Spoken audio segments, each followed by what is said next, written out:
16 जुलाई सुबह के 5:30 बजे अमेरिका में एक न्यूक्लियर बॉम्ब की टेस्टिंग होती है, जिसका रिजल्ट देखकर इस बॉम्ब के क्रिएटर ओपनहाइमर के मुंह से एक बात निकलती है।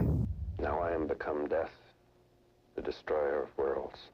और यह बात सच भी हो जाती है। इस बॉम्ब की टेस्टिंग के 20 दिन बाद 6 अगस्त 1945 को अमेरिका जापान के हिरोशिमा पर सुबह 8:15 बजे लिटिल बॉय बॉम्ब को गिरा देता है, जो लगभग 70,000 लोगों की इंस्टेंटली जान ले लेता है और इतने ही लोगों की जान अगले 2 महीने में और ले लेता है। और इसके बाद में हम चांद और मंगल पर लाइफ ढूंढ रहे हैं। ओपनहाइमर ने 2 बॉम्ब बनाए, फेटमैन और लिटिल बॉय। लिटिल बॉय में एज ए एक्सप्लोजिव यूरेनियम को काम में लिया गया और फेटमैन में प्लूटोनियम को। प्लूटोनियम और यूरेनियम दोनों ही रेडियो एक्टिव मटेरियल है, लेकिन यहाँ पर यूरेनियम के आइसोटोप्स U-35 को काम में लिया गया और प्लूटोनियम के आइसोटोप्स P-239 को, क्योंकि सिर्फ इन्हीं आइसोटोप के अंदर न्यूक्लियर फ्यूजन की प्रोसेस हो सकती है और इसमें न्यूट्रॉन्स की अवेलेबिलिटी भी ज्यादा होती है, जो अभी आपको थोड़ा आगे समझ में आ जाएगा। लेकिन आज की नई टेक्नोलॉजी में इंटरेस्टिंग बात है कि 1945 में लिटिल बॉय बॉम्ब में 64 kg एनरिच्ड यूरेनियम को काम में लिया गया, जो 15,000 टन TNT जितनी एनर्जी प्रोड्यूस करता है।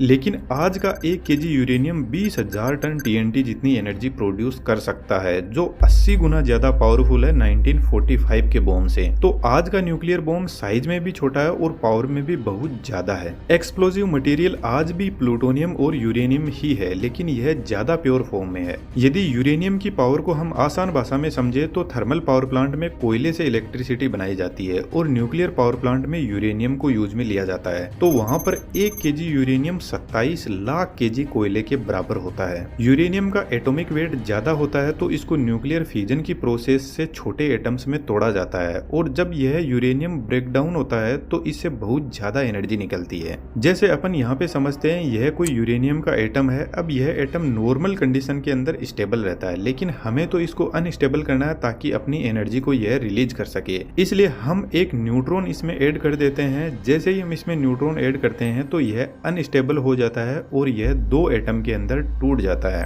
अब इस ब्रेकडाउन से 3 न्यूट्रॉन और जबरदस्त एनर्जी निकलती है। अब इस न्यूट्रॉन के पास में बहुत ज्यादा एनर्जी होती है और इसकी ट्रेवलिंग स्पीड भी इतनी ज्यादा होती है कि यह लाइट की स्पीड का 30% स्पीड से ट्रेवल करते हैं। तो यह तीनों न्यूट्रॉन आगे और न्यूट्रॉन के एटम से टकराते हैं और उनको तोड़ते हैं और फिर उनसे न्यूट्रॉन और एनर्जी निकलती है और फिर वह और आगे यूरेनियम के एटम को तोड़ते हैं। इस टाइप से एक लंबी अनकंट्रोल्ड चेन रिएक्शन चलती है जब तक पूरे यूरेनियम के एटम से एनर्जी ना निकल जाए। अब न्यूक्लियर बॉम्ब के अंदर यह प्रोसेस तो होती ही है, लेकिन इस प्रोसेस को कंडक्ट करवाने के लिए बॉम्ब की डिजाइन अलग हो सकती है। ओपनहाइमर के लिटिल बॉय बॉम्ब को एक्टिवेट करने की डिजाइन एक गन